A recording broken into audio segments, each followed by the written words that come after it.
All right. What up, people? All right. So, as usual, what am I doing? Reviewing a video on metaethics. Today, it's going to be Nathan Nobis. I hadn't seen this one. It's kind of an older video. So, we're going to give it a shot.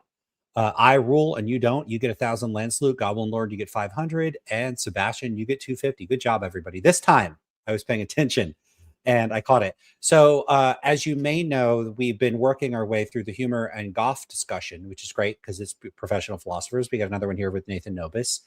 Let's get right into it. Let's just get straight into the video. So it's just another video. Well, it'll explain itself. So let's get into it, and I will comment as usual. Hi there. Hey, I want to do a brief little video about a view called relativism, or moral relativism, or cultural relativism, or ethical relativism.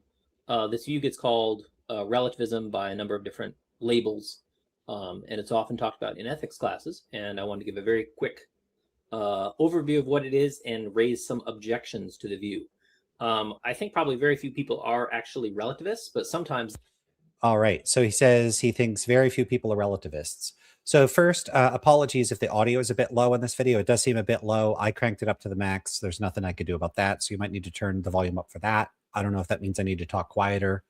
I don't know. You figure out your audio stuff. I'm not using things that could audio adjust, so we'll have to live with it. So he says he thinks most people are not relativists. Now, he might be right about that. In fact, personally, I think it's true. I don't think most people are relativists, but I don't think most people are relativists because I don't think most people have metaethical positions. I think he thinks most people are not relativists because it's an absurd view that nobody could endorse. Now, I don't think it is an absurd view, but the bottom line is my position on whether most people are relativists is informed by the fact that I study the psychology of whether or not most people are realists or anti-realists, including whether they're relativists. To my knowledge, Nathan is not a psychologist and doesn't study the empirical question of what people actually think about these sorts of things. And I find it kind of unfortunate that philosophers will see fit to opine on whether most people endorse this or that philosophical position without the sort of psychological training or knowledge of the psychological research that would allow them to make an informed judgment about it. Usually they make these judgments on the basis of whether the position is plausible or not, or on the basis of their intuitions about how they think people speak or think. And this is usually leaning heavily on anecdotes and personal experience of how they think people speak and think in specifically the English language. And this is largely based on anecdotes, personal experience, classroom interactions, which are terribly unrepresentative and not really a good way to make these sorts of judgments. So, as I say, philosophy is often psychology with a sample size of one. Now, that, of course, is a more sloganized form of something that is really a more accurate claim. Philosophers that would say things like most people are not relativists are not appealing just to their own intuition. So they have more than a sample size of one. They have a sample size of all the people that they've spoken to or interacted with. But keep in mind that gathering data on how people think in an unsystematic anecdotal way has a ton of problems. I mean, one is you don't use the same systematic measure or method across people. So you have a problem of the heterogeneity of the methods that you're using. Two is you're relying on your memory of those responses. Three is that if you're interacting with these people, it's often in contexts in which your interaction with them is potentially biasing the sample. Four, you are not going to get a representative sample of the world's population, much less the United States population. So kind of people that you're going to interact with are people that are psychologically different from the kinds of people outside of the classroom. So those are just a few issues, and I could rattle off a bunch more for why anecdotal evidence is not good evidence. And of course, I'll give you one more, which is that knowledge of how people are disposed to think, speak, or act within Western society or within the English language in particular is not going to be particularly representative of how people act in the world overall or how people speak in other languages. It could be, but you would, paradoxically, in order to just presume, you're not really in a position to presume people that speak just English or that you interact with in the United States generalize to other populations with respect to a given question, unless you had direct empirical evidence that the effect generalizes by having empirical evidence about those other societies. Now, in principle, maybe if you had a good theoretical foundation for thinking it would generalize, you could appeal to that. Like, oh, this is the type of psychological process or phenomena that would generalize. Fine, that's okay. Or unless you have good inductive evidence that it falls within the domain of categories of psychological processes or phenomena that tend to generalize. We don't have either of those in the case of beliefs about relativism. So nobody is in a good position to make sweeping generalizations about what human beings think or believe with respect to relativism in the absence of empirical data. We don't have any good theoretical rationale for supposing that anecdotal information about how like college students respond to questions in a classroom generalizes. And we don't really have any, we don't really have cross-cultural data. We don't have cross-linguistic data, not on any substantial basis. And we don't have a good theoretical grounding for thinking that it would generalize. And we don't know that these are parts of processes that tend to generalize. What we do know is that Henrik Heine and Norton Zion in their work on weird psychology, Western educated, industrialized, rich, and democratic populations, is that when it comes to moral issues in particular, we often find significant variation across societies. And what's interesting about it is that in those particular cases, people from the United States tend to anchor one or the other end of the distribution. If you order them from like lowest to highest value or highest to lowest value, people from the United States will tend to be on one of the extreme ends, either one of the higher values or one of the lower values. So they tend not to have the sort of median or typical response when you look across different populations. So it might very well be that people within the United States have atypical views about morality. You might even have atypical views that lean more towards anti-realism in principle, which that wouldn't be surprising. But we just don't really have a lot of great data on this. There is a little bit of data. So there's a paper with Beebe and some others that looked at some cross-cultural differences. There's Sarkisian et al.'s paper. They have some cross-cultural data, and Thomas Polzer and some of his colleagues have some cross-cultural data. Problem is, as always, it's very difficult to measure people's responses to these questions. So at present, I'm not sold that we have strong insight into how people from different cultures actually think about these issues. But yeah, I mean, he says most people aren't relativists. He's probably just not in a particularly good position to know that one way or another. Let's have a look at comments, then we'll keep going. Oh, yeah, okay. Not much from the comments. People just saying, yo. All right, let's keep going. They say things that sound like they might be accepting relativism. And so we want to be on the lookout for that. And we want to know how we might respond if somebody says something. Yeah, so, and he says people say things that might sound like they're relativists. I agree with him about that. So I think people do say relativist sounding things, but they're not actually relativists. So rare point of agreement. Things that sound like relativism. All right, so to get at the theory, I wonder if you could think about some things that are done in other cultures where if you or we think about what they do in those cultures, we are apt to think, oh, what they do is wrong. That's wrong that they do that.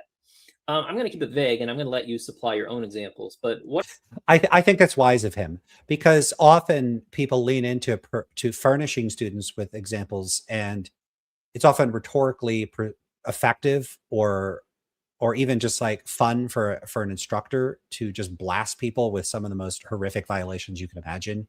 It could be genocide. It could be just something absolutely horrific. And I don't think there's any reason to do that. I think asking people to supply their own answers is a good move. Saves time too, but I think it's a good move from the perspective of like minimizing unnecessary shock value in a classroom, that sort of thing. So I think good on him for doing that. Anyway, so let's keep going.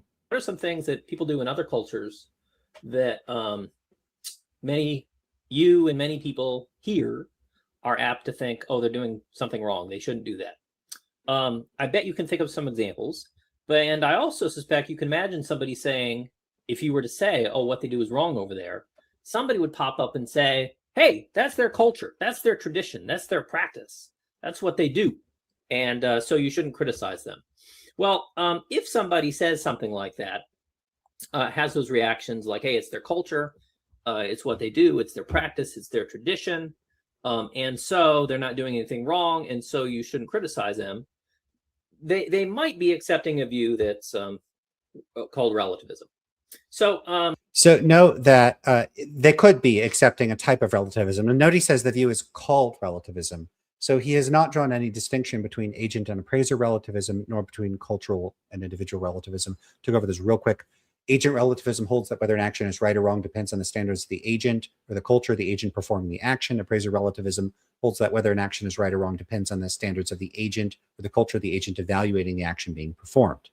If you think that if there's a person from some other culture, and what they're doing is permissible in virtue of the standards of their culture or their personal standards, then you're adopting an agent relativist perspective, meaning that if there's a person that in their culture it's okay to do human sacrifice, you think it's okay for that person to do human sacrifice. That's an agent relativistic perspective. But there's another type of relativism, appraiser relativism, which would involve you judging that person according to your personal standards or the standards of your culture. And if you're doing that, then you're not really going to be beholden towards having this morally complacent attitude where people from other cultures or people with individually distinct moral standards, that you're okay with them performing those actions, or you're obligated in some sense to regard their actions as good or permissible or whatever it is, simply because they regard their own actions as good or permissible. That wouldn't hold for an appraiser relativist. And so that distinction is really important, because many of the objections leveraged against relativism are actually objections to agent relativism in particular, whether it be the cultural or individual variety. Okay, let's keep going. Relativism is a moral theory, or can be seen as a moral theory, and it's an explanation for what makes wrong actions wrong and what makes permissible actions permissible. And so you might be familiar with utilitarian moral theories or consequentialist moral theories. You might be familiar with Kant's moral theory. You might be familiar with Rawls's moral theory. There's lots of moral theories, and relativism is another one. And okay, so I think that's a little bit misleading, unless he takes the explicit position that relativism is a type of normative moral theory, because all the examples that he gave are examples of normative moral theories, and I regard relativism as a meta-ethical position. This is the standard view, so often I take a non-standard view on many philosophical issues, but this is a case where I take a standard view of relativism as a meta-ethical position. There are people that deny that relativism is best construed as a meta-ethical position and insist or argue instead that it's best construed as a normative moral position. Andrew Sepielli is one example of this. I have seen him say that this is the received view among philosophers. I don't think that that's true. So maybe I misunderstood him. He may come from a tradition or cluster of philosophers that are pretty confident in framing relativism that way. I don't frame it that way. I don't know too many people that do. I have run into people that have framed it that way, but I do think it's the atypical way of framing relativism. In any case, I don't know what Nathan's stance on this is. Like whether, we could have a look at what he says. Moral theories try to explain why actions are wrong and not wrong. I'm reading the blog. What makes actions wrong or not wrong? Utilitarianism, moral theory, Kant's categorical imperatives are moral theories. Simplified relativism is this theory. Yeah, it does. He does make it sound like he's claiming that relativism is a type of normative moral theory, because he's lumping it in with normative moral theories. Oh, right. Khalid says, I think most people want to be moral realists in the sense that they want to argue that there are certain claims that are false no matter what people's stance. Yeah, so I think most people want to be morally realists. I don't think so. I don't think most people have a clear enough sense of what moral realism is such that they could have a desire about whether they want to be realists or not. I do think people often in many argumentative contexts want to be able to say that other people's actions are wrong independent of those people's standards, but that doesn't necessarily make them a realist. I think people's actions are wrong independent of those people's standards, and I'm an anti-realist. I'm like the arch anti-realist. So, one thing doesn't necessarily follow from the other. relativism is basically the view that what makes actions wrong is what the culture thinks about the action. So if the culture generally approves of the action, it would be a okay or permissible action. If the culture disapproves of the action would be wrong in that. Yeah, so this is only a cultural agent relativism that he's describing. And keep in mind, there's like that 2x2 box, which is whether it's agent or appraiser relativism, and then whether it's individual or cultural. Technically, you could relativize moral standards to anything. So it could be, and in this case, both cultural relativism and individual relativism are both types of anti-realist relativism that relativize moral standards to a certain stance or category of stances. In this case, either being the stances of individuals or the sort of, you could say the abstracted standards of a culture. I mean, it's not like the culture is an entity that actually has like the psychological state of having a desire or a stance. So that is something that's worth noting, which is that if one is going to construe anti-realism as the view that there are no stance independent moral facts, and then one says that the moral facts are made true by the standards of an individual, it's fairly straightforward to say, well, what makes them true are the preferences, the desires, the goals, the standards, the values of that individual.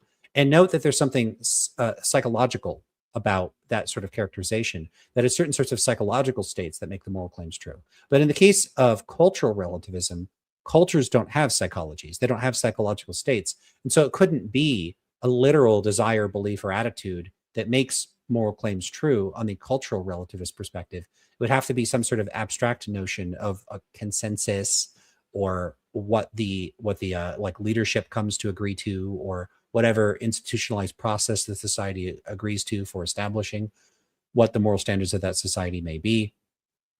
So, if we're going to use the term stance dependent to encompass such views, then we'll have to broaden the notion of stance to be less psychological. It's going to have the ability to be broad enough to include non-psychological conceptions of stance. I think that's worth flagging, just as an aside.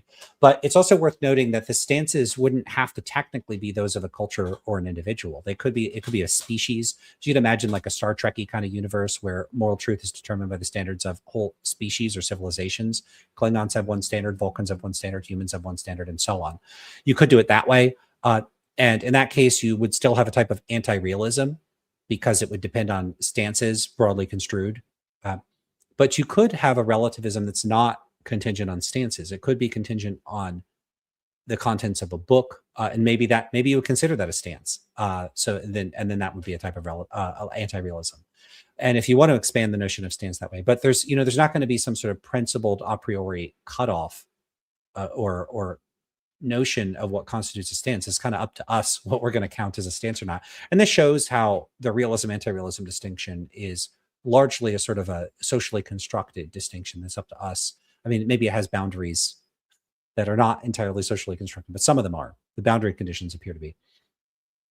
But you could relativize stances. The example I like to give you could relativize moral standards to something other than a stance in a way that I think is pretty hard to construe as a stance, which would be something like an astrological sign. So imagine that there's a world in which each person, there's like the 12 astrological signs, and each person is bound by the moral rules dictated by the particular astrological sign that they have.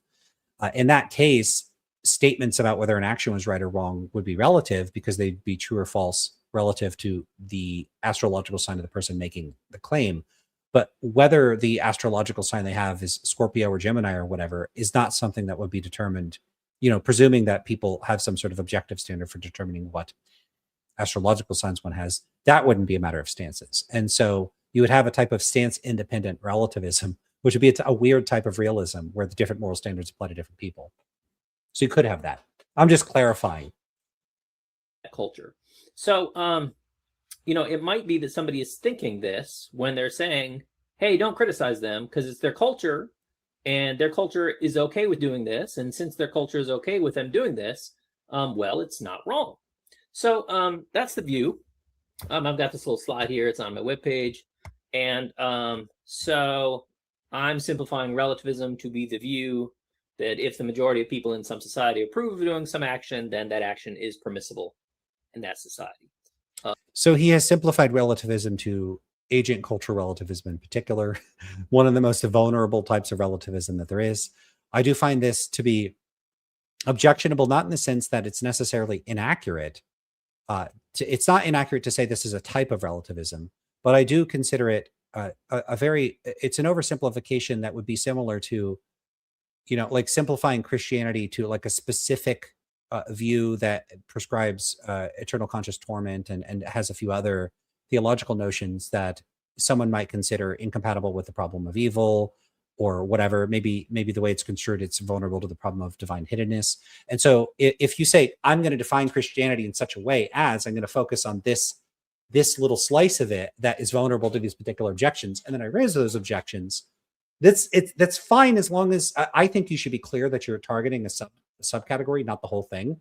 So I do think it's misleading to imply that he's critiquing all of relativism, and because there's a difference between a simplification that takes a view as a whole and simplifies the view as a whole, and a view where there's a multiple conceptually distinct subcategories, and then you pick one of them and target it, which is what he's doing here. So I don't think it's just a simplification. I think it's choosing a specific target within that view. Just like if I chose a particularly indefensible Christian theological doctrine and then targeted that, I could then say, look, I've refuted Christianity. But of course, I wouldn't have refuted Christianity. I would have refuted that particular Christian doctrine. And I think he's doing that here. I don't think this is the best way to approach this. I think that too much is lost in his oversimplification. If they disapprove, it's wrong. So I think people sometimes might be thinking this. Here he says, I think people sometimes might be thinking this.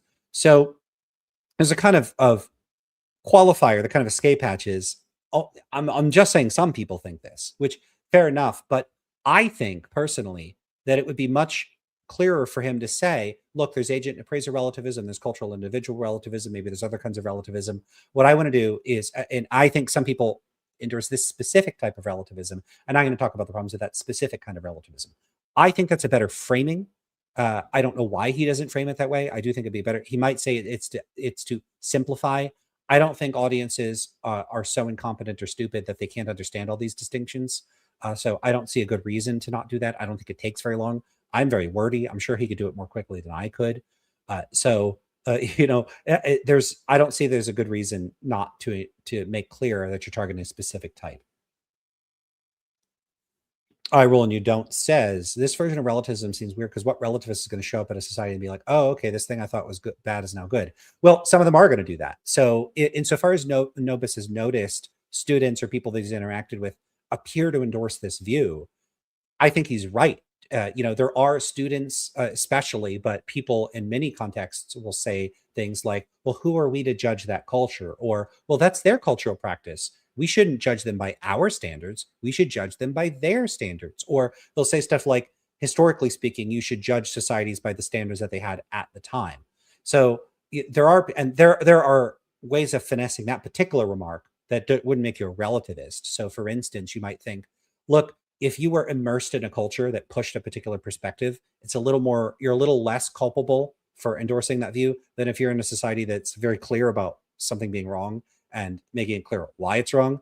So there is a sort of a epistemic sort of read of that latter remark that wouldn't make you a relativist necessarily. But by and large, people do say things that give the impression that they're adopting an agent culture relativistic perspective like he's outlining. So while I have and will continue to make critical remarks about what Nobis says here, I do think that there are considerable points of accuracy. I do think he's picking up on a real phenomena. And I think he's right to question whether the people that say these sorts of things actually endorse what seems to be implied, which is a meta-ethical perspective about the nature of moral truth. Devo says, are you familiar with William Gillis? No, I'm not. Don't know who that is or how that would be relevant, but you're welcome to explain in the chat. Lots of problems, though, with this sort of view, if you think about it. Later, we'll think about why somebody might accept such a view. But if let's think about what would follow from such a view. If such a view were correct. If this view, relativism, were correct or true, then the majority view in some society would just always be correct. And that appears to be just wrong. So this is not a particularly strong objection. He just says that appears to be wrong. So appears to be wrong to who? According to what standard? So it looks like a brute appeal to anti-relativistic intuitions. Now I'll say a bit more about that, but I want to make a couple comments about this. And if you look at the blog post here, he says, if cultural relativism is true, then the majority's moral view in a society must always be correct. Now, one point is that if you're a cultural relativist, you don't necessarily think that it's a majority view that makes the moral standards correct. So for instance, what if you live in a society where there's a caste system and only members of a particular caste are moral authorities, but they only make up 10% of the population? Well, in that society, the moral standards might be determined by that caste and not necessarily by a majority. So there might be other means by which you think that the moral standards of a society are determined aside from a simple majority.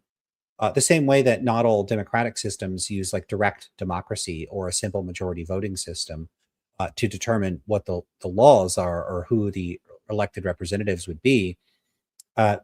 Likewise, it's open to the relativist to take a different potential stance on how the moral standards of a society are to be determined. That's more of a nitpicky point. No, so typically people just construe it as majority, and that particular nitpicky point is not particularly germane to any points he's making. So I'm just being nitpicky because I like to be. Uh, but the other part about this is if so, look how he phrases it. If cultural relativism is true, then the majority's moral view. Let me start over. Let me get a drink and then we'll start over. If cultural relativism is true, then the majority's moral view in a society must always be correct. Now, on the assumption that that society doesn't have sort of like meta standards for how and why they determine what the moral standards are, such that they couldn't be incorrect. Like if you just think, so if you yourself think, okay, to the extent that there is a type of truth that is determined by simple consensus, like simple consensus makes it true, then if there is a simple consensus, then it is true. So conditional on you accepting that characterization of the way or the means by which we affirm that something is true, that's fine. Then that's the means by which you affirm that something's true, conditional on that particular perspective. Now, if that's your perspective, then it's kind of trivially true that from a cultural relativist perspective, the culture is always right. The majority in the culture is always right, because you're basically just saying for them to be right just is for the majority to think something. So in that sense, the determination of truth is trivial. In a certain sense, you could almost just say it's a tautology, that what it means for it to be true just is that the majority of the culture holds that particular view. Now, not all cultural relativists might think this. Some of them may think that the cultural consensus makes it true, and then the truth is somehow something independent of or in addition to the mere descriptive fact that the majority thinks it. But you could be a kind of reductive or a reductive relativist. I don't know what stance a agent cultural relativist would take on the matter, but either way, the relation between the cultural consensus or the cultural majority and truth is going to be a pretty straightforward one. It's either going to be constitutive of it or sort of logically derived from it in a way that is totally unproblematic. So given that, now look at the second premise. But the majority's moral view need not be correct. Well, why might one think that the majority's view wouldn't be correct? Well, one would reject that if one rejects agent cultural relativism. So if you're just inclined to think, well, this view says if most people in a culture think something, then it's true. But I think it's not true that if most people in a society think something's true, then it's true. Therefore, cultural relativism is false. This is a completely trivial argument. The argument might as well be like, because okay, so then the majority's moral view in a society must always be correct. Now let's just take that to be a sort of logical entailment of cultural relativism. So now the position is more or less saying if cultural relativism is true, then there's this sort of surface level, straightforward logical entailment of the position. But I reject that. So therefore the position is false. I mean, this is a bit like saying if atheism is true, then any claims about any positive first order claims about what God wants us to do or not do are false. But God does make first order claims about what he wants us to do or not do. Therefore, atheism is false. You could see how, when it's framed in that way, the only reason why someone would think that God makes claims about what he wants us to do or not do is if you're a theist. And if you're a theist, you're obviously going to reject atheism. Likewise, if cultural relativism sort of straightforwardly, readily, and directly entails that if a majority of people think something, then it's true. I mean, that's pretty much like, okay, so you could just define relativism as the view that truth is determined by what the majority in the society think, right? So then you have a position which says if the majority of the people within a society think something is true, it's true. Then it follows that if a majority of people within that society think something's true, then it's true. So it's a tautology. Then you have a view that says it's not the case that view. It's not the case that if a majority of people think something is true, then it's true. Therefore, it's not the case that if a majority of people think something is true, then it's true within that society. So you basically, his argumentative structure, in other words, if we just recognize that relativism, cultural agent relativism as he's defining it, is if a majority of people within a culture think something is morally correct, then it is in fact morally correct. Then the first claim almost becomes a conditional, like if P, then P. Then the second premise becomes not P, and then the conclusion is therefore not P. what? Or therefore not P, I guess you could, but you could get rid of two of those, right? They would cancel each other out. So this is the problem that I see with the standard syllogistic way that philosophers present arguments, which is that uh, if this is supposed to be a deductive argument, then once you unpack the relation between the terms and the argument becomes empty. It's just a definitional matter. And so this argument would only work if you were antecedently disposed to reject cultural relativism almost directly in the first place. And so the argument is almost like saying, if cultural relativism is true, then moral facts would be determined by culture, but moral facts are not determined by culture. So cultural relativism is not true. That's pretty much what we have here. That's not much of an argument. It's pretty empty.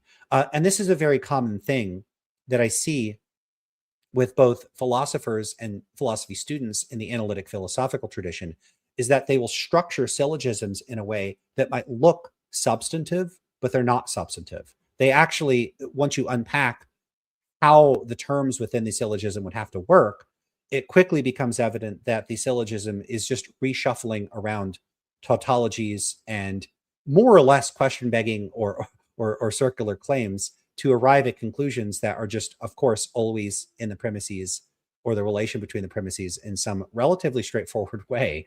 So arguments like this, they don't work. In they might be rhetorically effective, but they are functionally empty. Now, that's not to say that there's something especially defective about Nathan's argument here. It's just that this is the way deductive syllogisms work. I view deductive syllogisms as useful for showing patterns of inference that people employ and unpacking them, especially when you're translating ordinary language or you're talking to somebody that is speaking in a very obscure, confused, or unrigorous way. So logic of the sort he's using here, I think, is valuable, and it's very valuable in certain conversational contexts. It's very valuable for clarifying what someone is saying, what they're trying to argue. What it's not particularly valuable for doing is substantively adding something to the dialectic in a way that would push somebody that wasn't antecedently predisposed to endorse that position anyway. There's no grist for the mill here in terms of advancing the dialectic. And again, this is a sort of universal feature of the way that deduction actually works.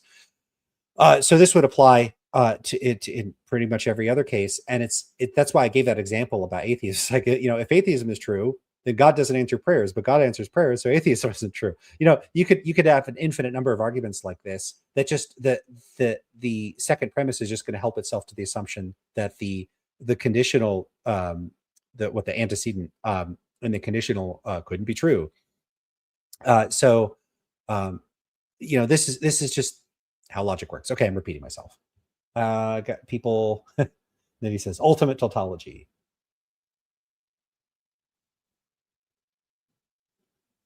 All right, not too much in the way of new comments. We got Nathan here. We got Sapir here. I got all my mods here. What's up, everybody? keeping the insane people out. All right, let's keep going. The majority sometimes can be mistaken in their views, and the majority often is mistaken in their views. So note how the only reason why you would think that a majority could be mistaken about their views would be if you think it's so there's a couple reasons why you might think this. You might think that even though you're a cultural relativist, it's possible for the majority to be mistaken somehow, in which case you're a relativist in spite of having some other standard aside from it being the case that the majority determines what's morally right or wrong. In which case, if that's the case, then you would reject the first premise of the argument. And so then you could say, look, I'm a cultural relativist, but I reject the first premise. So the argument doesn't go through. Or you're not a cultural relativist, in which case you wouldn't think the majority determines what's true. So you see how either you're going to reject the first premise for a straightforward reason that you don't accept that characterization of relativism, or you're going to reject the second premise because you're not a cultural relativist. So the argument only works if you reject his characterization of the commitments of relativism or you reject relativism. So again, arguments like this are just totally empty. They only work by just identifying that you already rejected the position prior to considering it. Now, it could be once this is laid out in front of you, you'll be like, oh yeah, I don't accept one, or I don't accept two, like with the premises, premise one, premise two. In that case, it's just like this is serving a psychological tool sorry, this is serving as a psychological tool for allowing you to discover that you didn't accept the position to begin with. Or maybe you naively accepted the position, but once it's laid bare for you, then you discover, oh, actually, I'm not comfortable with this position. And so those are some potential uses you could use a syllogism for. And again, I don't think syllogisms are useless. They're useful for clarifying, and they might be useful as a tool for recognizing, oh, I have a commitment I'm not too happy about, and I'm going to have to drop that. So it's useful for getting into reflective equilibrium, but they're not useful for sort of foisting a conclusion on somebody that is not not antecedently inclined to accept some other conception in the first place. So they don't do that. It's not like the kind of evidence that would convince, like, let's say you think that person did not commit the murder, and then you go, okay, but we have their fingerprints on the weapon. I still don't believe it. Okay, well, we have a video of them doing it. Okay, well, now they're going to believe it. So that's the kind of thing where they didn't think it. You present evidence, they change their mind. In this case, there's not really anything new being added by the syllogism. So either you're not going to be moved by it, or it's just going to lay bare something that was something you were already committed to or thought in the first place.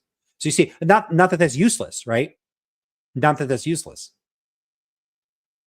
So, like, imagine you think that you might like this new restaurant. Oh, everybody told me the restaurant is great, but it's a pizza restaurant, and for whatever reason, you're diabolical and you hate pizza. And then someone goes, oh, that restaurant you previously thought you would like, turns out it's a pizza restaurant. You go, oh, okay. Well, now I don't like it. So sometimes syllogisms can work like that. Just because some individual accepts something or approves of something doesn't mean doing that's okay. And just because the majority of people in some culture approve of something doesn't automatically mean it's okay. Yeah, but if you're agent relativist, then it might. So, and if it doesn't, if you don't think agent relativism is committed to that, then this argument's not going to work anyway. Oh, right.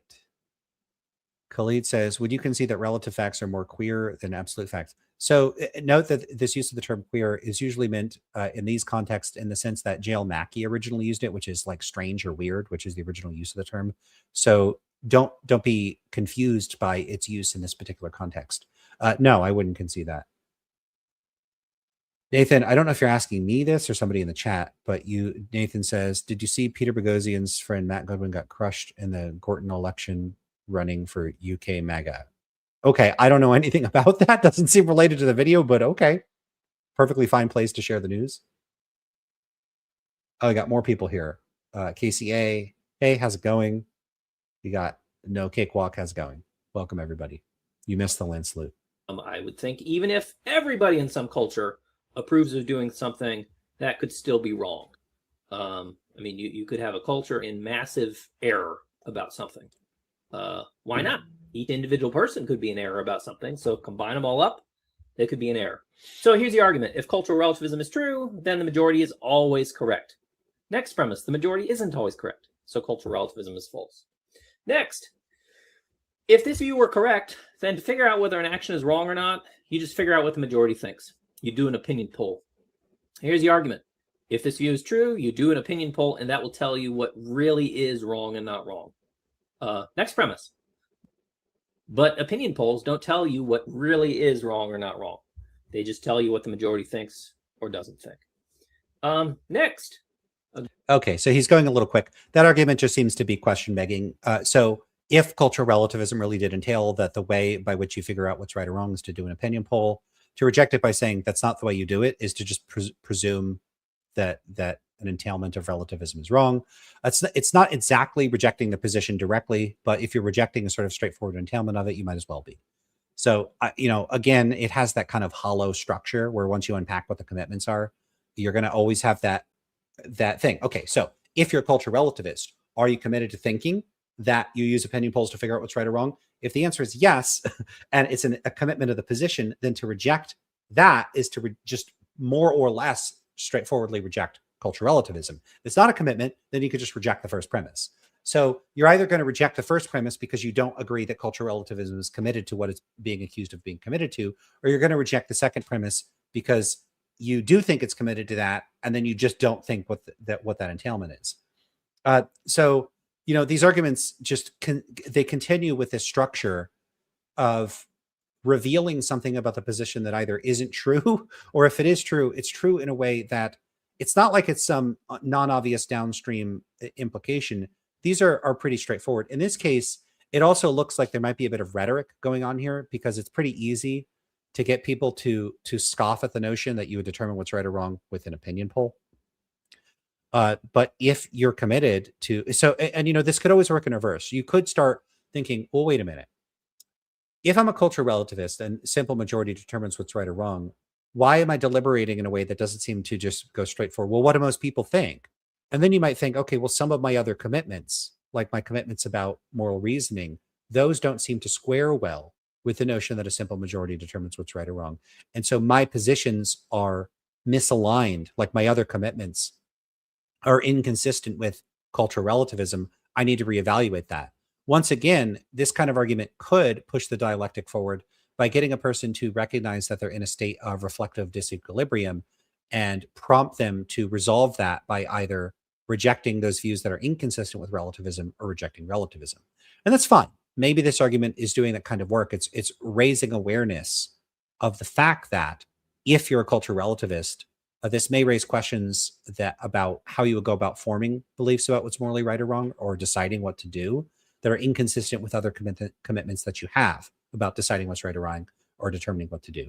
But again, note that if you really are so committed to those other sorts of things, it would be a little weird for you to be a cultural relativist. You might be, or you might superficially think you're a cultural relativist and then recognize, oh, no, I'm not a cultural relativist. But this kind of argument is not going to move a committed cultural relativist, because what they'll do is just reject those other sorts of things. What's that slogan? One philosopher's modus ponens is another philosopher's modus tollens. So the cultural relativist could respond to this by saying, no, I reject the second premise. Public polls are how you determine what's right or wrong. And it's not clear how you would show that they're wrong about that. So even if you think that there's some substance or force to the argument that Nobis is presenting, note that that substance or force relies on a sort of internal evaluation of the intuitiveness or the acceptability of the premise in question. Alternatively, so you could make a sort of direct intuitive assessment of whether you think that the second premise of this argument is true or false. So again, that second one is, but you don't find out that an action is right or wrong, but you don't find out that an action is wrong or not merely by an opinion poll that only tells us what people think is wrong, not what really is wrong. Now, note, I do think he could polish up the premises. Notice his use of not what really is wrong. I think it's pretty clear that Nathan is smuggling in his realist biases here and how he's framing this. Because note how he's framing what the relativist thinks is not what's really wrong, but what he thinks is wrong is what's really wrong, what really is wrong. So there's that use of the term really. And this is something I've criticized Matthew Adelstein, or Bentham's newsletter and Bentham's Bulldog. I don't know why he can't get consistent on the branding. Get consistent. So he uses this term all the time. He'll say, relativists or anti-realists don't think things are really wrong or genuinely wrong. This is not a term that people should be using in context, and Nathan shouldn't be using it here because it's tendentious. It presupposes that your personal conception of what's right or wrong is like what's really wrong, and that the alternative is somehow like fake wrongness. But that's one of the matters under contention. Relativists are not obliged to think, look, even if relativism is right, what we would end up getting is like fake rightness and wrongness, that only realists can have real rightness and wrongness. They're not obliged to grant that. They're going to both think relativism is true and that the kind of rightness or wrongness that relativists get is the real rightness and wrongness. And by implication, that the kind of rightness or wrongness realists get is fake rightness or wrongness. That's the kind that doesn't really exist. Dennett quoted some person that wrote about a magician. I always forget the chain of references there. But the point would be that the magician makes the point that it's funny if you talk about what's real magic. What is real magic? Is it Harry Potter magic, or is it stage magic? Like saw the lady in half, or make a dove come out of a hat, or pull all the ribbons out of your ear, or whatever it might be, or your mouth. Okay, someone's gonna clip that shit. Why did I do that? So the point just is, okay, which one of those is the real magic? Well, there's a sense in which you might say that the Harry Potter magic is real magic. That's the magic of like expecto patronum and summoning things and casting spells and wizard lightning bolts and supernatural, right? That's real magic. But here's the thing. It's not real. Like that kind of magic doesn't exist. Conversely, you could consider illusion or stage magic. That it's not real magic. You're not actually doing magic. You're doing sleight of hand. You're doing trickery. You're doing mentalism. You're employing various types of techniques that fool people. They either fool their senses, their eyes, or they fool people's memory, or they trip them up in various other sorts of ways. And so you're not doing anything supernatural. But here's the thing: stage magic is in fact real. So the sense in which a relativist could look at that dynamic, they could take the same stance towards Nathan's framing of rightness and wrongness, which is to say, whoa, hold up. The kind of real morality you believe in, I don't think is real. I believe in the real stuff. That's real morality. Real morality is relative. So I really don't like that framing and that terminology. I really find it disappointing that philosophers use this. Like, I do think Nathan is in a position to recognize that term, not what really is wrong, and notice the italics there. I think he's in a position to recognize that that's a rhetorically loaded and tendentious framing of the dispute, and to recognize that's not really the right way to frame this. It's sort of helping yourself to the presumption that your position is privileged over the contrary position. And from a pedagogical perspective, if you're trying to explain this to people, I don't think that's the way that you should frame things. Oh, right. What else we got in the comments? Okay, Devo says, I was watching someone stream earlier and they definitely copied your empty bookcase background. Now, when you say they copied my background, do you mean that they got their own bookcase, emptied it of things, and then streamed with or did a video with like some other bookcase that was also emptied of things? And I do have some stuff here. I don't know if people could tell what that is. Did they do that, or did they actually like clip or somehow get an image of my background? Maybe when I like walked away from the computer or something, or I don't know, they fill it in somehow, and they're actually using my background as their background, because that would be very funny. But actually, both of those would be funny. And also, do you know which other? Well, the latter one would guarantee that they did it because of the stream. But the first one, if they just have their own empty bookshelf, how do you know they don't just have an empty bookshelf? Yeah, look at this. So Alan says the concept of genuine and actual rather than ersatz or subjective seem mostly to function as intensifiers in regular speech. 100% correct. Usually people would say, oh, well, that's not, oh, that movie was really bad, right? So they use it as an intensifier. I don't think it's being used as an intensifier here. I think you could call it a quasi-intensifier, right? So it serves a rhetorical function of implying that there's some normative evaluation of the realist conception of morality, which is that it's better because it's real. So I do think that there's a sort of normative, and that's part of why I think it's rhetorically inappropriate. I think it's rhetoric. I don't think it's a sort of a sophisticated or defensively appropriate philosophical framing. So I do think it's sort of quasi-intensifying, but I also think that there's a sort of ontological component to it. It's saying this is the actual thing, the other stuff is fake, and so the normative work could come from partially exploiting the fact that the term really in English is used as a sort of conventional intensifier, independent of the ontological status. Like if you said this movie's bad and this movie's really bad, you're not implying the first movie's like fake, right? So there's that intensifier component that I think it might be piggybacking off or leeching off some of that rhetorical force, but then it's also leeching off of the normative rhetorical force of saying this thing is real, that other stuff is fake. It's not real. It's either fake or it literally doesn't exist at all. Because of course you could say, made with real cheese, the actual implication is that alternative stuff uses artificial cheese. But you could say ghosts are real, which implies you're rejecting the position that they don't exist at all, not that there's like artificial ghosts, right? So a lot of the way that we use terms like real or really are highly context dependent. What a surprise! I would think that, but the meanings of these terms is going to vary depending on the context in which you're using them. All right. DeVos asked, now that you're a father, when will you introduce metaethics to your little? Probably not going to introduce it for a very long time. I don't think that's helpful for her development. Eric S. says, I find moral nihilism to be a better answer to these sorts of objections. Right and wrong don't seem to be the sort of things that can be discussed in factual terms. Yeah, so you're welcome to clarify what you mean by nihilism. Sometimes people take it to refer to error theory. Sometimes people take it to refer to the conjunction or the sort of error theory and non-cognitivist or expressivist positions more generally, like any which hold that there are no moral truths.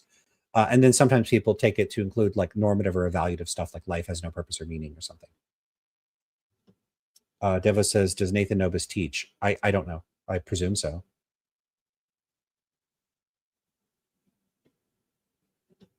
All right.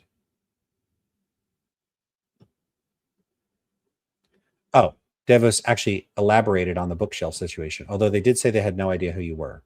Okay, so then they just had an empty bookshelf too. That happens. I don't know why people are such a. So I think I might have explained the empty bookshelf before. And the reason I have an empty bookshelf is because I've moved so many times. And if you saw in front of me, I'm actually in a basement right now. It's all storage boxes. I'm not going to turn it because I don't know what will show up on camera, but it's a bunch of storage boxes. So we got all our stuff out of storage. We moved it into a basement, and we're preparing to move into another place again, which will be like, I don't know, my 12th or 13th or 14th. I've lost track how many times I moved in the past 15 years. Way too many times. And so because of that, I just never bothered taking the books out of the boxes that they were in, or any of the decorations or other sorts of stuff that I wanted to put up there. So we'll be moving to a new home where I will have a dedicated studio room, like an office studio, just for me, which is great. So once I'm there, the plan is to start decorating things. I got some posters. In fact, I could tell people what the I got. It's from what's that place that makes the metal posters? Anyway, I got like a metal poster from Disco Elysium. I want to get 2 or 3 more of those, but maybe I'll I'm curious what the audience would want to see. But I want to start putting more stuff that I'm interested in as items on the bookshelf rather than books. So there's like my favorite game is Tactics Ogre: Let Us Cling Together, which was originally released in Japan on the SNES. Then it came to the US through the PS1. It was re-released on not the what is it called? I don't know, the handheld PlayStation-y thing. I forget what that was called. So it was re-released on that, and then it was also re-released 2 or 3 years ago as Tactics Ogre Reborn. So it's been re-released twice. It's a damn good game. It was the precursor to, and I think the same developer or somebody involved in the game also created Final Fantasy Tactics. Final Fantasy Tactics does have some advantages over it, like the class system I think is a little better, that you could switch between classes and level them separately. So I love that about Tactics, and Tactics has other good stuff. Nice aesthetic too. But I always like Tactics Ogre, Let Us Cling Together a little better. I like the storyline better. It's my favorite game. So I've got my eye on something related to that. What other stuff do I like? I love Disco Elysium. I like Baldur's Gate, but everybody always thinks you're talking about Baldur's Gate 1, or sorry, Baldur's Gate 3, because it got super popular. But I really like Baldur's Gate 1 and 2. I've only played through like 10, 15 hours. I don't remember. Not that much of Baldur's Gate 3. I never got through the first act. I found it overwhelming, the amount of decisions, and I'm too busy these days to like. If it was 10 years ago, I would have not left my room for like a year. The game seems incredible, but I can't handle it now. I want stuff related to Baldur's Gate. So yeah, video game stuff, and I've toyed with the idea of commenting on like philosophy of video games or talking about that a bit. I don't know if people in the audience would be interested in that. Maybe it'd be a separate channel or just some other thing I do. And if you're not into that, you don't talk about it, but I've thought about talking about video games because, I really like video games. I wish I could write for video games as a job. I think that would be a cool job to do, like on the side.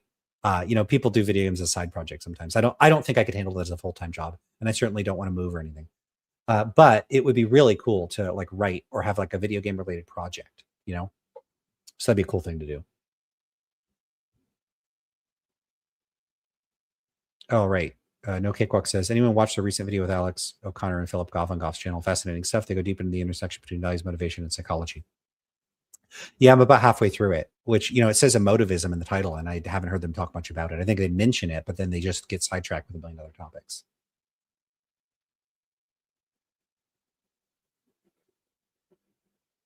I like this example from Clashman the Third. Good to see you, by the way. I recognize the name. Brilliant argument for type A theory of time. Type B theorists don't really think time exists, and time really exists, so time realism is true. Yeah, that's what this kind of phrasing sounds like. So Deva says, yeah, they just had their own empty bookcase. Asked them about it, but they didn't answer. We'll never know. Oh, well.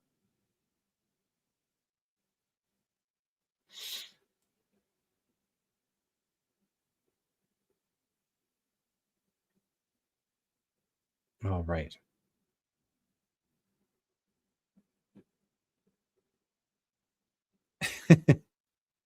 That's not what you're saying, Nathan. Davis says, my girlfriend and I just beat strict fiction. I don't know what that is. Do you and your partner play games together? We haven't recently. Having a baby kind of makes things hard.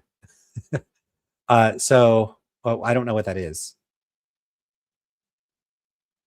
Oh, if you mean video games, she doesn't play video games. So I'm kind of out of luck on that front. She would play board games or card games. Jan Miller says, I love philosophy of games. One of those inchoate fields that's really exciting because there's so much to explore. I've also thought of using games in the context of a classroom for like teaching psychology.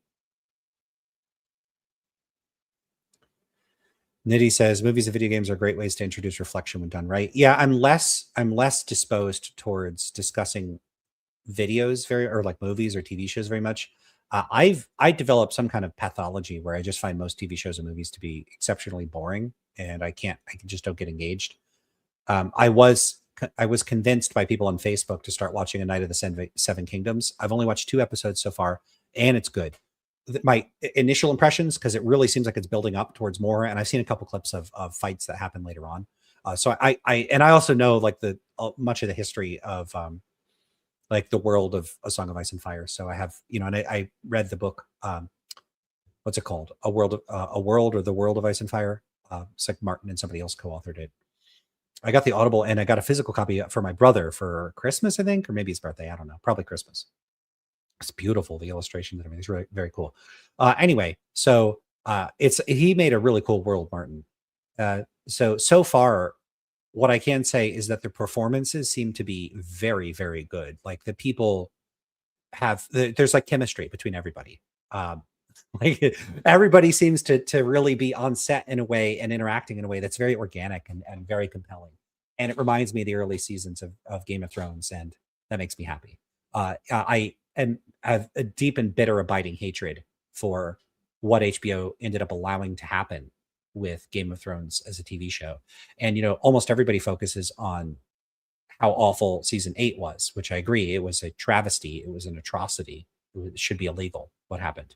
But I think people don't give enough attention to the weaknesses of seasons 5, 6, and 7. I like some episodes in season 6. I especially like the last episode, even though certain respects, the fallout and consequences of what ends up happening don't materialize, and that doesn't really make any sense. So if you know what I'm talking about, you know what I'm talking about. But season 6 was the least bad between 5, 6, and 7. I mean, the Dorne plot with Bronn and Jaime was ridiculous and awful.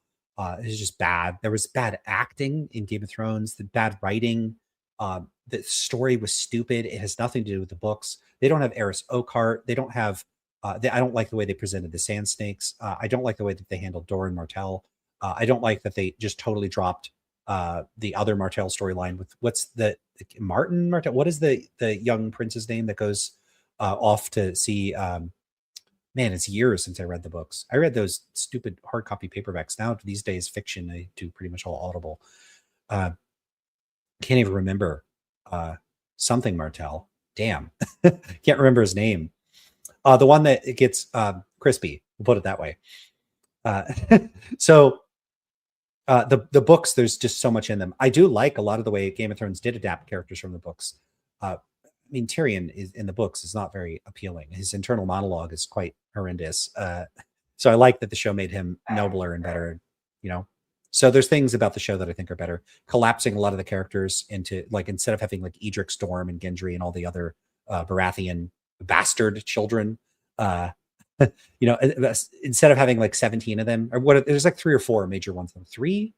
There's Gendry, Edric Storm, and then there's the woman that appears when they go to the Eyrie that she leads them up to the Eyrie, who's another one of Robert's children. I forget her name, but she's cool, like a cool little side character. They introduce and then you probably never see her again. She's like a really compelling character. And that happens a lot in the books. Anyway, so collapsing a lot of them. Anyway, I'm rambling now, but see, I could talk about this stuff if I wanted to. But anyway, season 5, just here's what I dislike the most in the show. So there's a few things you could object to. I don't like the way they handled Jon Snow's character in the books. He's more cunning. He's more conflicted. He's a much more interesting character in the books, like much more interesting. I don't like dropping all the warging in the books and the richer use of magic. I don't know. They certainly had the budget by season 2. I see no excuse for that. I mean, if Marvel can pull all that CG crap, and if Lucas could have done all that CG back in the early 2000s with the Star Wars prequels, I see no excuse for them being unable to pull it off. And the CG they did use, like the dragons, are amazing looking. So you're telling me they couldn't do a bit more of that stuff? I don't buy it. I just don't buy it. They could have had more magic, like the smoke thing from Melisandre. That I'm sorry, that couldn't have been too much CG to pull off. Also, I bet you could have done something pretty good with practical effects for some of that. The dragons probably not, but some of the other stuff, you could do it. You could figure it out. So yeah, well, that's one good thing about A Knight of the Seven Kingdoms is that because it's smaller scale, you don't need that big budget. You don't have to have dragons and everything, so you could rely more on practical effects, and I think that can keep the budget down and give you a lot more seasons out of it. I do think the episodes are too short. So anyway, the thing that bothers me the most in Game of Thrones, like the whole thing, is not season 8. It's Stannis Baratheon. Absolutely fascinating character in the books. Not someone I'd say is good, but it's someone where you understand his motivations and his perspective. I wouldn't say it's hard to say he's likable. I respect the character in the books in a certain sense, despite his shortcomings and flaws. And I don't always like every character being gray. I like that some people are just good. Like I thought Ned Stark, by and large, was good, and I like Ned Stark. So I like a lot of stuff where there's just people that are good, like Lord of the Rings. I just like that there's good guys. So I don't have this, everything's got to be great. But Stannis is a freaking cool character in the books. And the show just treated him as this like stodgy goofball. I didn't like how they handled him. And they just got rid of all the interesting intrigue around the Boltons and like the people talk online about the Northern conspiracy. There's a lot of really interesting stuff there. And the show just glosses over all that. And, it doesn't just oversimplify it. It babyfies it in a way that I just found embarrassing. And it is just handled in an awful, awful way. I thought it was awful. And the Shireen thing, just unacceptable. I doubt that's going to happen in the books. I mean, I could be proven wrong, but okay. Anyway, that's enough about that. So I just said I can't talk about TV shows, and then I ended up talking about TV shows for however long that was.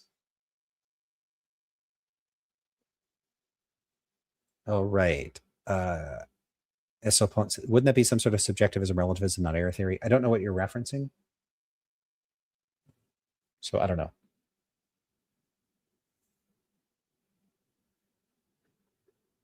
No Cakewalk says, yeah, they never talk emotivism. This is in reference to the Goff and Alex O'Connor video. They never talk emotivism as such other than briefly. So then it's pointless for me to review it, right? Okay. Let's get back to the video. Objection. Related to the first, if this theory were correct, then anytime anybody is in the minority view, they are always wrong. So if cultural relativism is true, then any cultural critics, anybody who says, hey, my culture, our culture, it's good in some ways, but it's bad in this way. Any cultural critic like that is always mistaken. But so this is derivative of the same kind of considerations as the previous points. The argument is going to hollow itself out. If you're committed to relativism, you're just going to accept you're either going to reject that, in which case you just don't think that's an implication of relativism, or you're going to accept it and not think it's a problem. So the only way that this is going to have any dialectical force is if you're antecedently disposed to hold anti-agent cultural relativist dispositions, which doesn't tell you much. It doesn't tell you much other than about your own psychology. It doesn't tell you whole much. What the hell's wrong with me?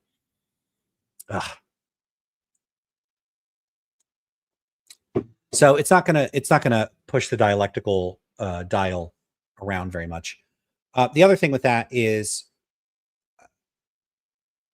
individuals within the culture making claims. They could make false claims about what's consistent with their culture standards, so they could be wrong. So you could think that people are wrong in that respect. A society could act in a way inconsistent with its own culture. So if, for instance, you believe that a person can have moral principles and then violate those moral principles, like a person could think adultery is wrong and then commit adultery, you could also criticize a society for failing to live up to its own standards or ideals. So imagine you're a reformer in a society, and your society claims that it favors equality for all human beings, and then you're an ethnic minority and they're discriminating against you. You could say, look, there's an inconsistency in your standards here. You claim that your highest value is equality for all, and then you mistreat minorities. And people within that society can go, damn, you're right, we are being inconsistent, and then drop their discrimination. So there are ways in which minorities can criticize correctly the behavior of people within a society when they expose inconsistencies that society, and this is why it's important not to have the simple majority view, because what if the simple majority thinks everybody is equal, and the simple majority thinks discrimination against minority groups is okay? So then the society is committed to contradictory positions. So their normative content of their position would be contradictory. And that'd be weird because then relativism is saying the contradictory positions are both true. Something funny about that. And so a relativist might think that they might adopt a more complicated position where, just like with an individual, they might recognize that societies have like meta standards that where they have, let's say, their promotion of equality and their ethnic discrimination within that society.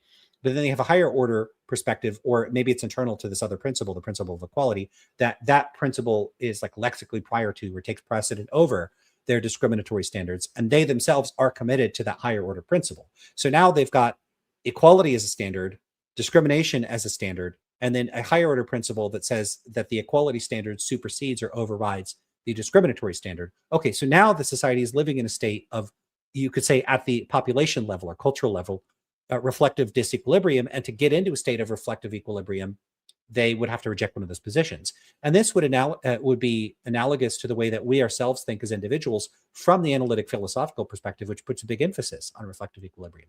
And so one of my problems with critiques of relativism like Nathan's is that they present these very crude, flat-footed, inflexible, rigid notions of cultural relativism. To be fair to someone like, or to be as fair as far as it goes, I don't think I'm super fair to Nathan, because I think I'm biased against him, obviously. I disagree with him so strongly, it's hard for me to be totally unbiased. But I'll try to be less biased. To be fair, again, I do think that Nathan is recognizing, responding to, and talking about things he's observed. He's personally observed people expressing views like the ones he's critiquing here. And those people probably do, in many, if not most, maybe all of the cases he's encountered, probably not all, but probably maybe most of them, they really do have these sort of flimsy, fragile views that would crumble under scrutiny because they really do have the kinds of internal weaknesses that he's talking about here. But again, though, it looks like he might be criticizing views on the ground, like the views people themselves hold, not so much, but less so a sort of principled, more philosophically reflective sort of refinement of those positions. And there, criticisms of the former can be legitimate, even if they don't bleed over into being legitimate criticisms of the latter. It's a point I often make to people, which is, if I went out arguing with people on the street about moral realism and they gave me a bunch of stupid arguments, would that be a reason for me to reject moral realism? It would, a little bit, but it wouldn't be a great reason, right? Moral realism isn't false because a random moral realist on the street is kind of ignorant and doesn't know how to defend the position. Likewise, if I went out, let's say I'm a counter apologist and I go out and I talk to random Christians on the street and they don't know a damn thing about scripture or the Trinity or their own alleged beliefs, and they get tangled up in internal contradictions. Does that mean Christianity is nonsense or false? No. Now, I don't endorse Christianity, but it's not false because the typical ignorant Christian is unable to defend it. Likewise, the fact that there is a kind of ignorant, crude relativism that you might encounter in the wild, it doesn't follow that there aren't more defensible forms of relativism. And I do wish critics of these sorts of positions would draw that distinction explicitly and make clear that they're targeting one and not the other. I do think it's implied here. I don't think he's making some sort of catastrophic failure to distinguish the two. But I do think it's not as evident as it could be, and it would be better for him to do that. So I hope that's a fair enough objection. I predict he's not going to agree with even that characterization, but whatever. They're not always mistaken. So this is not a true theory. Finally, this view. Okay, we got more arguments or more comments here. I am going to have to go in about 10 or 15 minutes, by the way. All right. Monkey Pants says, do you have any thoughts on pragmatism in relation to moral realism, anti-realism? Is there pragmatist meta-ethic? Man, I gotta slow down. Monkey Pan again says, do you have any thoughts on pragmatism in relation to moral realism, anti-realism? Is there a pragmatist meta-ethic? So I don't think that it follows from, so first of all, pragmatism is going to be a family of different views. There are, people that are going to be more into Peirce or Rorty, or like myself, James and Schiller, that are going to construe pragmatism quite differently from one another. There's also going to be sort of contemporary analytic pragmatists that are going to have quite different views from the classical pragmatists like James and Schiller. And then Peirce, who, disassociated himself from the label and called himself a pragmaticist. So you're going to have a variety of different views. Dewey, you're going to have a number of different families of views about pragmatism. So they're going to take different perspectives. Like they're going to be disposed towards taking different perspectives on metaethics. But even within classical pragmatism, I don't see much in James or Schiller that would cause me to see my own metaethical views reflected in their perspective. So there's a good chance that they would disagree with me or not share my perspective on metaethics. They might think that I took a wrong turn at some point. I do know that there are pragmatists that endorse or call themselves moral realists. You could, especially if you have some kind of deflationary view. But pragmatism, first and foremost, from the classical perspective, is a kind of method for resolving metaphysical disputes, and it does prominently feature a view on the nature of truth. And so those are going to be your sort of two main components: the sort of methodological, metaphysical resolution approach that's closely associated with empiricism, and then this distinctive and rather robust account of truth. So those are going to be your core features. I don't think any distinctive metaethic falls out of that. And so I see classical pragmatism as readily consistent with being both a moral realist and being a moral anti-realist. Now, what I think would be hard to square with pragmatism would be a thoroughgoing non-naturalist moral realism. I don't know that it would be impossible because I think religion is consistent with classical pragmatism. So I guess, is there a pragmatic metaethic? No, I don't think so. I think pragmatism is so expansive that pretty much most of existing metaethical positions could fall within that framework. I do think, because it leans empiricist, that it would lend itself more towards naturalistic conceptions of metaethics, but I don't think it's strictly bound to those even there. I could be wrong about that. But I'm like the big arch anti-realist, and I also consider myself a pragmatist. And so some people may see me as thinking pragmatism somehow like entails my particular metaethical position, and I don't think that. So my metaethical position is predicated on a whole bunch of sort of contemporary findings in psychology and my particular views on the empirical considerations surrounding like language and evolution and human cognition and a bunch of other stuff. Some of that is going to be based on more recent work that James and Schiller wouldn't have had access to, and I have no idea. I'm not going to prognosticate how they would react to that sort of stuff. So I would hope they would look at it and go, yeah, Lance is right about this. But they might look at it and go, no, Lance is full of shit. I have no idea. And I don't think it's that valuable to reflect too much on what they might think. There might be some value in that. But the short answer to, is there a pragmatist metaethic? No, I would say, like with other things in pragmatism, pragmatists are going to land in very different places on how they handle these sorts of things. That's a good question. So No Cakewalk says, will you eventually do a stream of the Golf O'Connor convo? Would love your take. They seem to hit their knowledge limit regarding psychology. I might. I feel like I don't know if I could sustain a conversation on it on my own, or an evaluation on my own. So Nathan, if you review it with me, maybe you already did it. But if someone else wants to review it with me, that would be great. Devo says, was going to listen to Alex Cutter and Sam Harris video later today, spirituality for atheists. Oof, I feel like I would hate that immensely.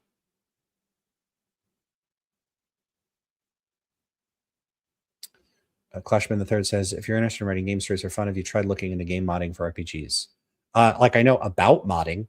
So I just finished more recently modding Bannerlord a whole lot. So I tried several different mods overhauls, and I went with Tales from the Age of Men, which is a Lord of the Rings complete overhaul of the game. And I'm currently playing as like a Uruk-hai. I don't know how to pronounce that. From like you get, that has all the Lord of the Rings factions. So I went with Mordor. So what was very funny is, in the game, the lords in the game, they just replaced the lords in the game with the characters from Lord of the Rings. And so you run into Sauron, and Sauron is like, hi, my name is Sauron. What is your name? And because they kept they haven't updated everything. And so they haven't made individual dialogue. So that was just hilarious. Like, as if I'm some orc grunt, I wouldn't know who Sauron was, and he would be like, hi, my name is Sauron. It was very ridiculous. And I like helped him fight bandits or something. It was ridiculous. But also in the tournaments, like, you could go from city to city and fight in the tournaments. The Nazgul fight in the tournaments, and they're pretty much unstoppable.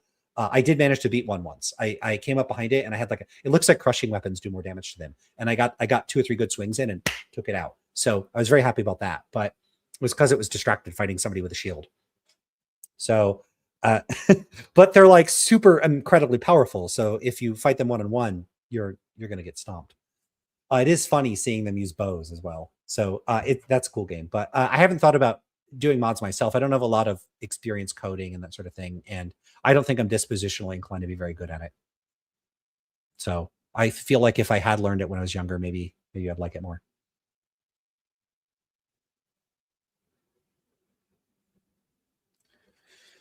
Moxie says, can't someone who's a member of a subculture be able to criticize the larger culture according to cultural relativism? Maybe. Yeah. So it's going to be a problem for a cultural relativist. Not that it's insurmountable, but they're going to have like questions to answer. So let's say you're in the United States and you're part of a particular ethnic subculture that's accepted within the United States. Well, which cultural standards are you subject to? The United States as a whole or your local like ethnic subgroup or subculture? So let's say you're a Catholic in the United States, or you're Italian in the United States, or you're Hispanic in the United States, or you're from an immigrant population that lives in a local immigrant community. Whose standards are you subject to? So yeah, there's going to be questions, and maybe relativists are going to have answers for them. I'm not a culture relativist, so I'm not going to do their work for them, but I do think, sometimes I do, but I don't know how they would answer that though. So yeah, I don't know how they would answer that. All right, are we going to finish this video? I don't think so, but we'll try. It makes it hard to understand how, in some ways, the world has gotten better. Take the example of slavery. Slavery used to be widely accepted, widely practiced. Slavery is largely rejected, largely not practiced today. That would be one example of progress. Now, that doesn't mean there still aren't problems. That doesn't mean the world isn't in need of other kinds of progress, but arguably there has been some progress over the, especially over the long term, some moral progress. Some things that people used to widely think of as not wrong are now widely thought to be profoundly wrong. Well, so I've addressed this before. Not a good argument against relativism. So note what he says here. If cultural relativism is true, if cultural relativism is true, then there has been no moral progress in history in the sense of worse views being replaced with better views because those initial views weren't incorrect according to cultural relativism, so weren't in need of replacement or improvement. I like that he includes more content in here.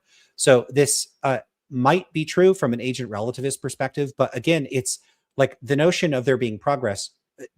By progress, does he mean progress independent of evaluating progress from the vantage point of any particular cultural point of view? Because in that case, the only meaningful sense of in which relativism doesn't allow for progress is in the sense that it doesn't allow for stance independent progress, which of course it doesn't allow for it because it thinks that moral truths are stance dependent. So it's pretty trivial to object to a position that holds that all moral truths depend on the standards of cultures to say that from that point of view, if you adopt that point of view, then there's never been progress independent of those standards or outside of the standards. Of course that's true.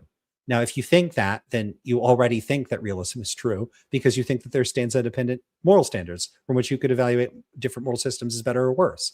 So it's again one of these arguments that there's either from a relativist perspective, you could say you could make progress relative to some standard or framework, in which case you wouldn't grant that relativism is inconsistent with progress, or you specify that the type of progress that it can't make is non-relativist progress, which again is a trivial objection.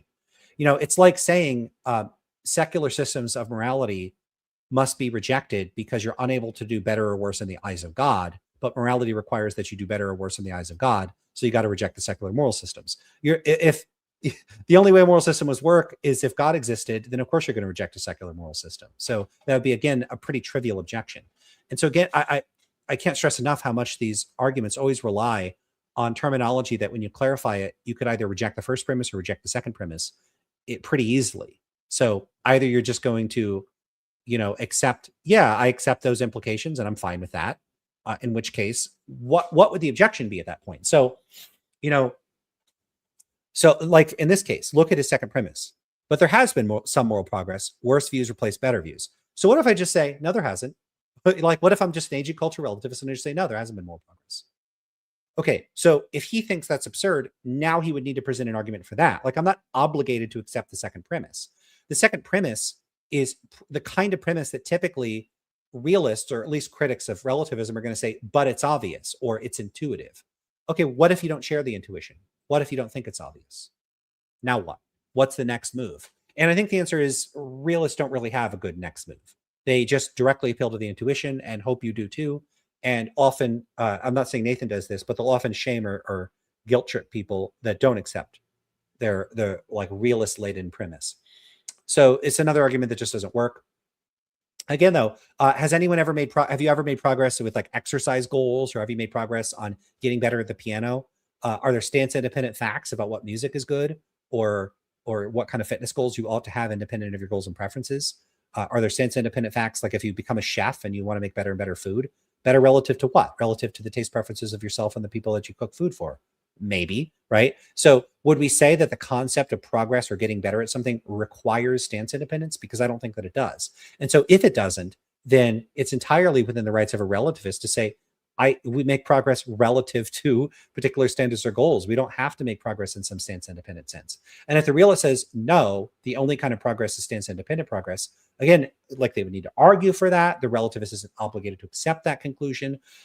Even if they did accept the conclusion, then they could just say, yeah, then one of these interesting and possibly weird implications of relativism is there's no progress. Oh, well, like they're not obligated between the two views. Has there been progress, or accepting either relativism or progress? They could just reject progress. They just can. And it's not clear at that point that realist would then be able to say, well, I got you. You're wrong then. So cultural relativists could just be comfortable accepting things that realists wouldn't accept, or at least anti-cultural relativists. The objection is, how would relativism really explain that?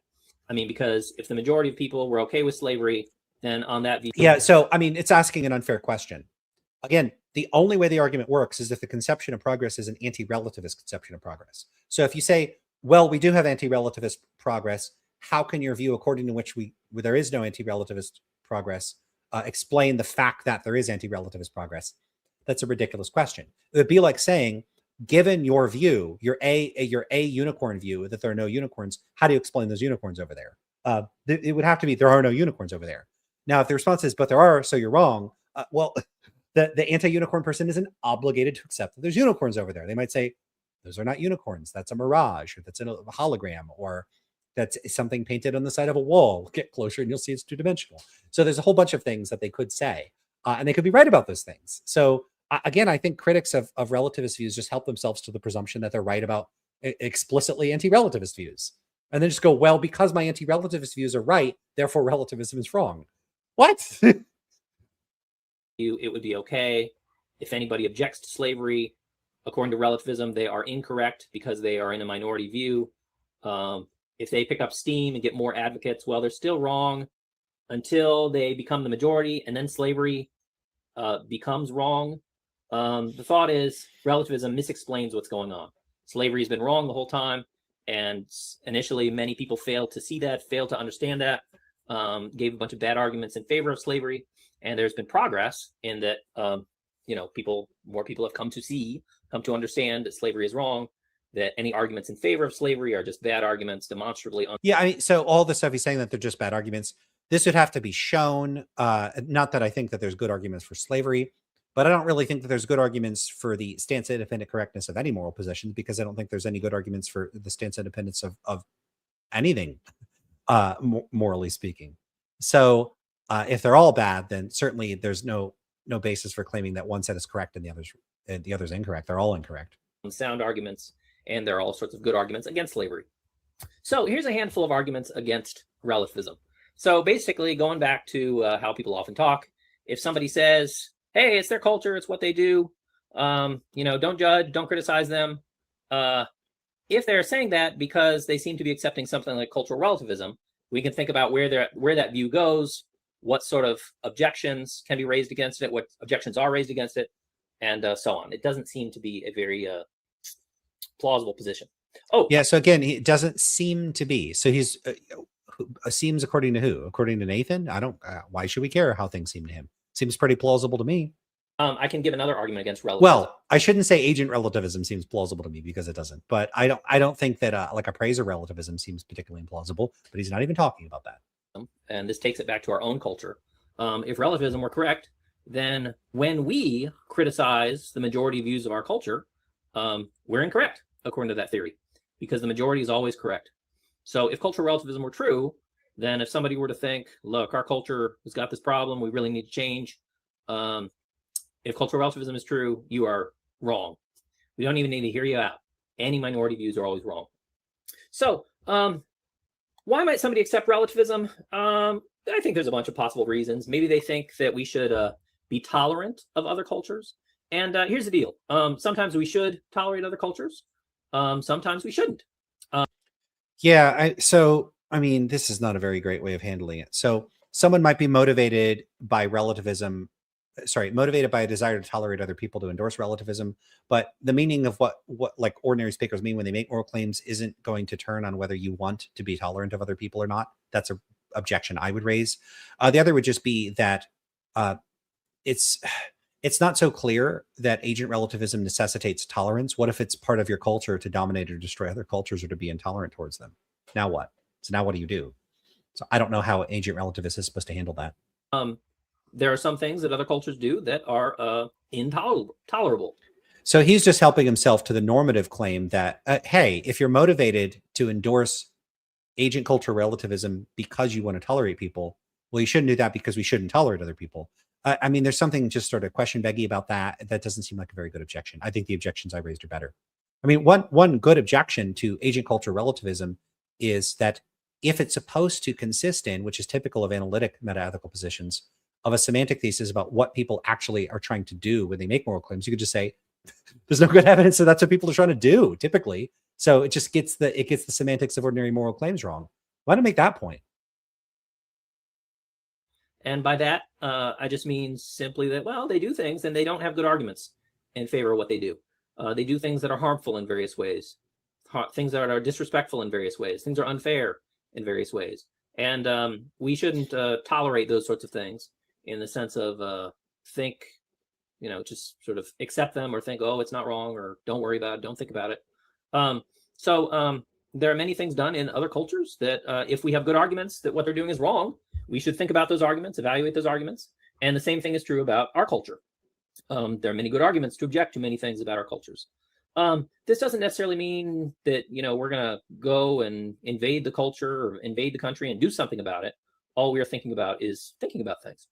So it doesn't seem like everything every culture does should be tolerated.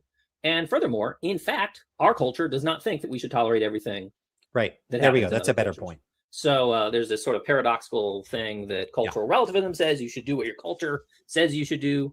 But in fact, our culture says we shouldn't tolerate everything. So this is a little bit about relativism. And I think in general, if somebody says, look, it's their culture, that's their practice, that's their tradition, our basic response should be, well, right. It might be their culture, might be their tradition. Although in most cultures, there are disagreements about everything in all cultures. It's not like in most cultures, there's anything that like everybody is on board with. So I think we can say, yeah, it's their culture, but just like our culture, just because a lot of people think something doesn't mean it's correct. Doesn't mean they have a good argument. I agree with them about that too. For it. So that's my quick take on cultural relativism. And there's this page that reviews a lot more things. So you could check it out if you'd like. Thanks. All right, so that's it for the video. My family is home, so I'm gonna have to go. That's good timing. I'm glad we got through the video, and we got through it right when they arrived. So I will see you all later. It's weird. Everybody stopped commenting a few minutes ago. I don't know what happened. Where did you all go? So I'm gonna get out of here. Do please like the video, share the video, leave a comment in the comment section. I'll pin what I think the best comment is, and yeah, we'll take it from there. Throw any questions you got at me there. Try to make them relevant if you can. If they're not relevant, that's okay. Maybe I'll answer them or not. And do be nice if you leave a comment. For my videos, I don't like people being toxic or obnoxious. And if you go and you comment like on Nathan's video, because they put a link in the description, you can go watch the video yourself. If you leave a comment over there, do be polite. Do be like, I don't want to get people from my channel to go over to other people's channels and say this is a stupid video or to be rude to those people. Please don't do that. I don't support that. I condemn that. I don't just not support it. I condemn it. Don't do that. Don't contribute to internet toxicity. We really don't need that. I want everybody to get along. I have had altercations with Nobis before. He's been pretty critical of me. I've been pretty critical of him. I don't particularly want there to be bad blood between anybody. I'd prefer if there's not. I prefer if we all get along. If we do have to fight things out in the philosophical space and argue about stuff, I'm perfectly happy to do it, and I don't have to be nice to everybody. There is a time and place for gloves to come off. That I don't think this is one of them. So do be nice, please. All right, take care, everybody. See ya.